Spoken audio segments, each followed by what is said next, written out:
வணக்கம் மக்களே, welcome to Hariji podcast episode 19. இந்த எபிசோட்ல நம்ம இன்டெலிஜென்ஸை பத்தி பார்க்கலாம். அதாவது ஆர்டிஃபிஷியல் இன்டெலிஜென்ஸ் இல்லைங்க, நம்மளோட நேச்சுரல் இன்டெலிஜென்ஸ், அதாவது இயற்கை நுண்ணறிவுன்னு சொல்லலாம் தமிழ்ல. நம்ம சிறு வயசுல இருந்து நம்மளை எப்படி வளர்த்துருக்காங்கன்னா, மெமரி பவரை இன்டெலிஜென்ஸ் நினைச்சிட்டாங்க. இப்போ மெமரியை இன்டெலிஜென்ஸ்க்கு ஸ்வாப் பண்ணிட்டாங்க. இப்போ யார் ஏதாவது ஒரு விஷயத்தை ஞாபகம் வச்சிருக்காங்களோ அவங்க அறிவாளி நம்ம நினைச்சுக்கிட்டு இருக்கோம். நம்ம ஸ்கூல் வயசுல இருந்து நம்மளுக்கு இன்பில்ட் ஆயிருக்கு, நம்ம டிஎன்ஏல இன்பில்ட் ஆயிருக்கு. அது நம்மள அப்படி வளர்த்துருக்காங்க.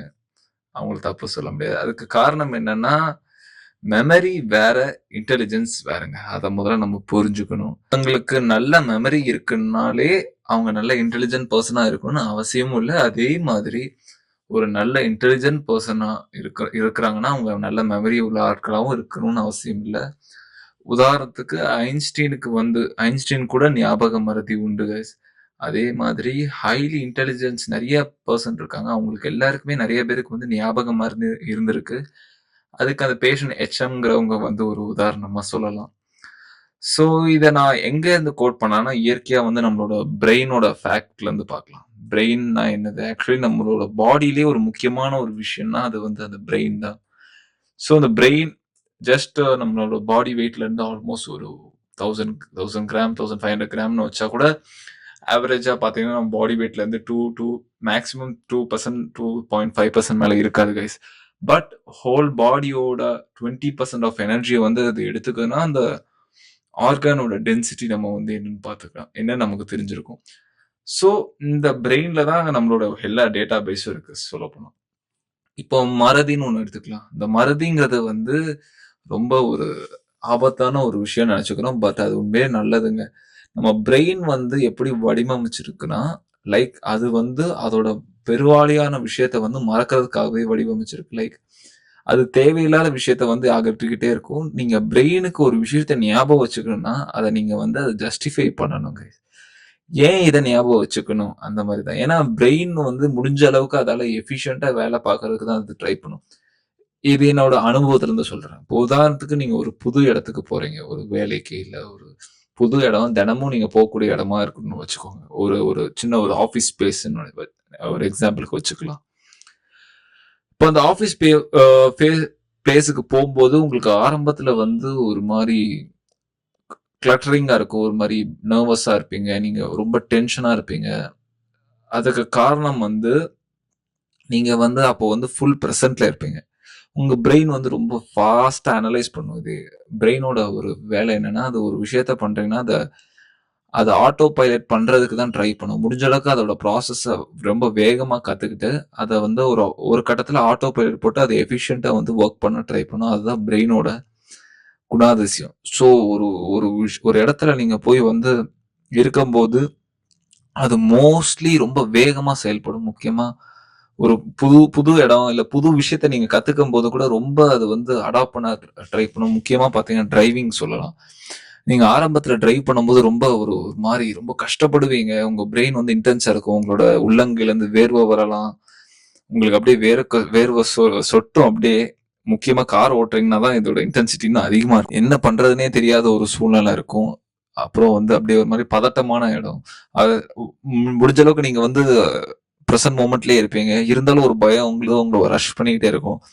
ஆனா அப்படியே ஒரு ஃபாஸ்ட் ஃபார்வர்டு ஒரு 3 இயர்ஸ் இல்ல ஒரு 5 இயர்ஸ் நீங்க ஒரு கண்டினியூஸ் டிரைவரா இருக்கீங்க. அதுக்கப்புறம் எப்படி இருப்பீங்க யோசிச்சு பார்த்தேன்னு வைங்களேன். உங்களால சாப்பிட்டுட்டு கூட வண்டி ஓட்ட முடியும். ஒரு ஒரு ஒரு அசால்ட் இருக்கும். ஒரு மாதிரி ஒரு ப்ரெஷரே இருக்காது. ரொம்ப கான்ஃபிடென்ட்டா ஓட்டுவீங்க. அதுக்கு காரணம் நீங்க பிராக்டிஸ் நினைச்சுக்கிட்டு இருக்கீங்க. அது பிராக்டிஸ் தான் உண்மையிலே காரணம். பட் பிஹைண்ட் த கர்டன் என்னதுன்னா, இந்த பிரெயின் அடாப்டபிள் ஆயிடுச்சு. ஒன்ஸ் அந்த ப்ராசஸ் அதுக்கு தெரிஞ்சிருச்சுன்னா அதுக்கப்புறம் அது ஆட்டோ பைலட் போட்டுக்கும். நீங்க அதுக்கப்புறம் நீங்க டிரைவ் பண்ணும்போது நீங்க எதை பத்தினாலும் யோசிச்சுக்கிட்டு இருப்பீங்க. ஒரு கட்டத்துல நீங்க யாரு, உங்க போன் நம்பர் கேட்டா கூட நீங்க சொல்ல முடியாத அளவுக்கு ரொம்ப டென்ஸ்டா வண்டி ஓட்டுறீங்க சமயத்துல இருந்து அதுக்கப்புறம் நீங்க உங்களால ஒரு படத்தை ரீகால் பண்ண முடியும். நீங்க அடுத்து என்ன பண்ணலாம், நீங்க நார்மலா ஒரு ஒரு டைம் பாஸ் பண்றதுக்கு ஒரு இடத்துல உட்காந்தா எப்படி உட்காந்துருப்பீங்களோ அதே மாதிரி உங்களால டிரைவிங் சீட்ல உட்கார முடியும். நான் அதை பண்ணணும்னு நான் சொல்லல. உண்மையிலே driving is actually need to be cautioned work. அதை நான் ஒத்துக்கிறேன். நான் அதை ஒரு உதாரணமா தான் சொல்றேன். ஸோ அந்த அளவுக்கு உங்க பிரெயின் வந்து அடாப்டபிலிட்டி அதிகமா இருக்கும்.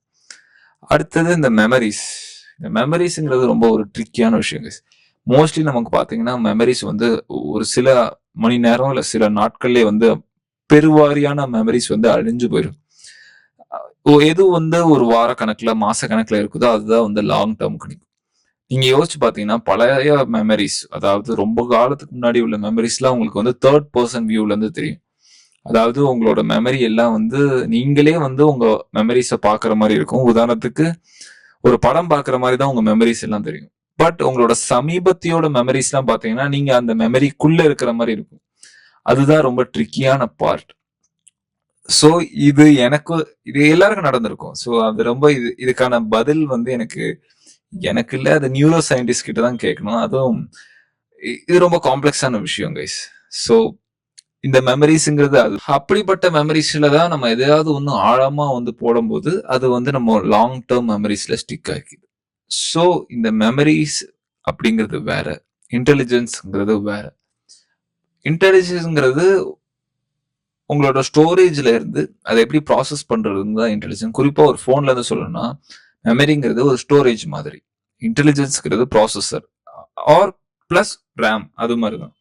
ஏன்னா ஸ்டோரேஜ் என்ன ஸ்டோர் பண்ணிருக்குங்கிறது முக்கியம் இல்லை, அதை எப்படி ப்ராசஸ் பண்றீங்க, எப்படி எஃபிஷியன்ஸா ப்ராசஸ் பண்றீங்க, எதை ஃபர்ஸ்ட் ப்ராசஸ் பண்ணும், எதை பண்ணக்கூடாது, அதை உங்ககிட்ட இருக்கிற பொருளை நீங்க எப்படி மேனேஜ் பண்ணிக்கிறீங்கிறது தான் சிம்பிளா சொல்லணும்னா இன்டெலிஜென்ஸ். ஸோ இந்த இன்டெலிஜென்ஸை வந்து ரொம்ப தெளிவா எழுதின ஒரு நபர்னு சொல்லணும்னா அது வந்து ஹாவர்ட் கார்னர். ஹாவர்ட் கார்னரோட இந்த ஃப்ரேம்ஸ் ஆஃப் மைண்ட் தான் வந்து எனக்கு தெரிஞ்சு இன்டெலிஜென்ஸை பத்தி ரொம்ப விரிவா எழுதியிருக்கும். இதை வந்து ஐஏஎஸ் இறையன்பு கூட வந்து நிறைய இடத்துல கோட் பண்ணி பேசியிருக்காங்க. ஸோ அந்த அளவுக்கு வந்து இதுல வந்து ரொம்ப இன்ஃபர்மேஷன் டென்ஸான நிறைய ஃபேக்ட்ஸ்லாம் இருக்கு. அதுல குறிப்பா என்ன சொல்லியிருப்பாங்கன்னா இன்டெலிஜென்ஸுங்கிறது வந்து பல டைப்ஸ் இருக்கு. உதாரணத்துக்கு visual, linguistic, logical, body, musical, interpersonal, intrapersonal and naturalistic. இதெல்லாம் வந்து ரொம்ப வித்தியாசமா இருக்கும். உங்களுக்கு தெரிஞ்ச இன்டெலிஜென்ஸ் எல்லாம் வந்து அந்த மேக்ஸ், சயின்ஸ், இல்ல மேத்தமெட்டிக்ஸ், பிசிசிஸ்ட், இந்த மாதிரி ஒரு புக் வார்ம், இல்லைன்னா ஒரு சயின்டிஸ்ட், இல்லைன்னா ஒரு ரிசர்ச்சர், இந்த மாதிரி தான் இருக்கும்னு நீங்க நினைச்சுக்கிட்டு இருக்கீங்க. பட் இன்டெலிஜென்ஸ்ங்கிறது பல வகைகள் இருக்கு. இப்போ விஷுவல் ஸ்பேஷியல்னு எடுத்துக்கிட்டா அவங்களால வந்து ஒரு இடத்த வந்து ஒரு ஒரு ஒரு லேண்ட்ஸ்கேப் அவங்களால ஈஸியா ரீகால் பண்ண முடியும். ஒரு பிக்சர், ஒரு ஜியோமெட்ரி, ஒரு ஜியோகிராஃபி, ஒரு 3D ஷேப்ஸ், இதெல்லாம் வந்து எல்லாமே விஷுவல்ல வரும். அவங்க வந்து நல்ல ஒரு ஆர்டிஸ்டா இருக்கலாம், நல்ல ஒரு ஒரு டிரைவரா கூட இருக்கலாம். ஏன்னா அவங்களுக்கு மேப் கூட வந்து ஒரு இடத்துக்கு போனாங்கன்னா திரும்ப அந்த இடம் ரொம்ப ஈஸியா ஞாபகம் வச்சுப்பாங்க. ஈஸியா அந்த இடத்த வந்து அவங்களால ரீகால் பண்ணி சொல்ல முடியும், திரும்ப போகவும் முடியும். ஸோ அப்படிப்பட்ட நபர்களை வந்து ஹைலி விஷுவல் இன்டெலிஜென்ட் பர்சன் நம்ம சொல்லலாம். அடுத்து லிங்குவிஸ்டிக், அதாவது வந்து அவங்க லிட்ரேச்சரா, இந்த கவிதை, அப்புறம் வந்து இந்த பேச்சு, இந்த மாதிரி இதுல அவங்களுக்கு வந்து நல்ல ஒரு லிங்குவிஸ்டிக் பவர் இருக்கும். அவங்கள லிங்குவிஸ்டிக் இன்டெலிஜென்ட் பர்சன். அடுத்து லாஜிக்கல்னை பத்தி நான் சொல்லணும்னு அவசியம் இல்லை.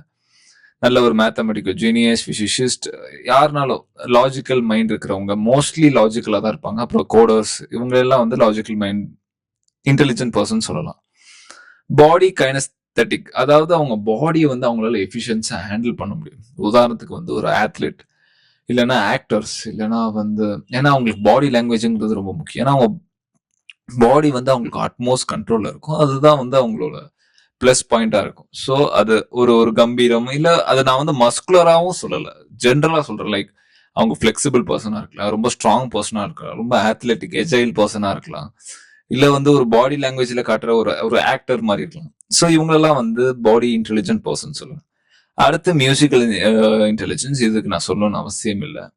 அவங்களுக்கு வந்து ஒரு ஒரு பிச்சோட அர்த்தம் என்னன்னு தெரிஞ்சிருக்கும், ஒரு மியூசிக் நோட்ஸ் என்னது, அதோட டெப்த் என்ன, அதோட கார்ட்ஸ் வேரியேஷன், அந்த சவுண்ட் எல்லாமே வந்து கிறிஸ்டல் கிளியர், ரொம்ப நேச்சுரலாவே அவங்களுக்கு தெரியும். அவங்களெல்லாம் வந்து மியூசிக்கலி இன்டெலிஜென்ட் பர்சன் சொல்லலாம். அடுத்தது வந்து இன்டர்பர்சனல் ஸ்கில், இன்டர்பர்சனல் இன்டெலிஜென்ஸ். அதாவது இந்த மாதிரி நபர்கள் வந்து மத்தவங்க கிட்ட வந்து ரொம்ப ஈஸியா பழகிடுவாங்க. அவங்க கிட்ட வந்து அந்த மோட்டிவேஷன், எமோஷன்ஸ், அந்த டிசைர்ஸ், அந்த அவங்க கிட்ட மத்தவங்க இருக்கணுங்கிற ஒரு ஆர்வம் இயற்கையாவே இருக்கும். அவங்களால ரொம்ப கம்யூனிகேட் ஈஸியா பண்ண முடியும். மத்தவங்களோட கண்ணோட்டத்துல இருந்து அவங்களால பார்க்க முடியும். அவங்களால ஒரு குரூப்போட பிரச்சனைகள்லாம் ஈஸியா சால்வ் பண்ணிட முடியும். ஒரு பாசிட்டிவ் ரிலேஷன்ஷிப் எப்பவும் ஈஸியா பில்ட் பண்ணிடுவாங்க. இந்த மாதிரி ஆட்களுக்கு நல்ல ஒரு கரியர்னா பொலிட்டிஷியன் சொல்லலாம், ஒரு சேல்ஸ் பர்சன் சொல்லலாம், கவுன்சிலர் சொல்லலாம், பிலாசபர், சைக்காலஜிஸ்ட், இந்த மாதிரி நபர்களை சொல்லலாம். அடுத்து இன்ட்ராபர்சனல் ஸ்கில்ஸ், அதாவது இவங்க யாருன்னா ரொம்ப அவங்களே ரொம்ப அவேரான வச்சிருப்பாங்க. அவங்களோட ஃபீலிங்ஸ் என்ன, அவங்க மோட்டிவேஷன் என்ன, அவங்களோட செல்ஃப் ரியாக்ஷன், செல்ஃப் அனாலிசிஸ் வந்து ரொம்ப அதிகமா பண்ணி வச்சிருப்பாங்க. இந்த day dreaming, exploring relationship with others, இந்த மாதிரி அடுத்தவங்களோட ரிலேஷன்ஷிப் அவங்களுக்குள்ள எப்படி இருக்கு, மத்தவங்க இந்த ரொம்ப ஒரு 6000% சொல்லலாம். ஒரு டீப் திங்கிங் பர்சனாலிட்டி உள்ள ஒரு நபர்கள்னு சொல்லலாம். இவங்களுக்கெல்லாம் வந்து என்ன மாதிரி நபர்கள் ஆவாங்கன்னா, ஒரு பிலாசபர், இல்லைன்னா ஒரு சயின்டிஸ்ட், இல்லைன்னா வந்து ஒரு எக்ஸ்ட்ரீம் ரிசர்ச் திங்கர், இல்ல அனலிஸ்ட், இல்ல ரைட்டர், இந்த மாதிரி நபர்களா ஆவாங்க. அடுத்தது வந்து நேச்சுரல் இன்டெலிஜென்ஸ். இது வந்து ரொம்ப ஒரு முக்கியமான விஷயம். அவங்களுக்கு வந்து இந்த நேச்சுரல் அவேர்னஸ் இருக்குங்க. அதாவது அந்த இயற்கை, அந்த ஒரு மரம், இயற்கையோட இயற்கையா இருப்பாங்க. அவங்களுக்கு வந்து அது இந்த கார்டனிங், இந்த ஹைக்கிங், இந்த மாதிரி ஒரு இல்லைன்னா ஒரு ஒரு ஒரு ட்ரெக்கிங், அந்த இயற்கை சூழல் நிறைந்த இடம் அவங்களுக்கு வந்து ரொம்ப பிடிக்கும். இல்ல ஃபார்மிங், இல்ல கார்டனிங், எதனால சொல்லலாம். அடுத்தது 9th ஒரு இன்டெலிஜென்ஸ் இருக்கு. நான் முக்கியமான இன்டெலிஜென்ஸ் அது சொல்ல நான் விருந்துட்டேன்.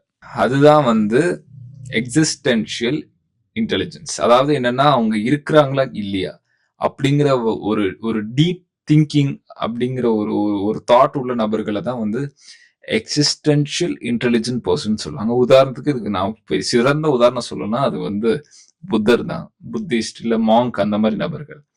அவங்க ஏன் இப்படி இருக்காங்க, இது என்ன காரணம், எல்லாத்தையும் கொஸ்டின் பண்ணக்கூடிய ஒரு நபரா இருப்பாங்க. ஸோ இத்தனை வகையான இன்டெலிஜென்ஸ் தான் வந்து ஹாவர்ட் கார்ட்னர் வந்து அவரோட புக்ல எளிமையா சொல்லியிருக்காரு. ஒரு மேற்கோள் காட்டி சொல்ற ஒரு முக்கியமான விஷயம் என்னன்னா, இன்டெலிஜென்ஸை வந்து நீங்க லாஜிக்கலா யாரும் அணுகாதீங்க. அதுக்கு ஏன்னா ஆல்பர்ட் ஐன்ஸ்டைன் சொன்னதுக்கு தான் அவரும் சொல்றாரு. Like don't judge a fish by its ability to climb a tree, because it will live is rest of your life like a fool. So அந்த அளவுக்கு தான் வந்து நம்ம இன்டெலிஜென்ஸை வந்து புரிஞ்சு வச்சிருக்கிறோங்கிறத வந்து ஹாவர்ட் கார்ட்னர் ரொம்ப தெளிவா சொல்லிட்டாரு. ஸோ இதை தான் கைஸ் நானும் சொல்ல விரும்புறேன். இன்டெலிஜென்ட்ங்கிறது வேற, மெமரிங்கிறது வேற. So ability to do with what you have is call intelligence. என்ன பொறுத்த வரைக்கும் மெமரிக்கும் அதுக்கும் ரொம்ப தூரம் கைஸ். ஸோ இதை நான் சொல்லணும்னு விருப்பப்பட்டு இந்த பாட்காஸ்ட் போடுறேன் கைஸ். இதை பத்தி இன்டெப்த் பாட்காஸ்ட் நான் இன்னும் ஒரு பெருசா ஒரு போடலான் இருக்கேன் ஃபியூச்சர்ல. ஸோ இந்த வீடியோ பிடிச்சிருந்தா லைக் பண்ணுங்க, ஷேர் பண்ணுங்க, மறக்காம என்னோட சேனலுக்கு சப்ஸ்கிரைப் பண்ணுங்க. பாய்.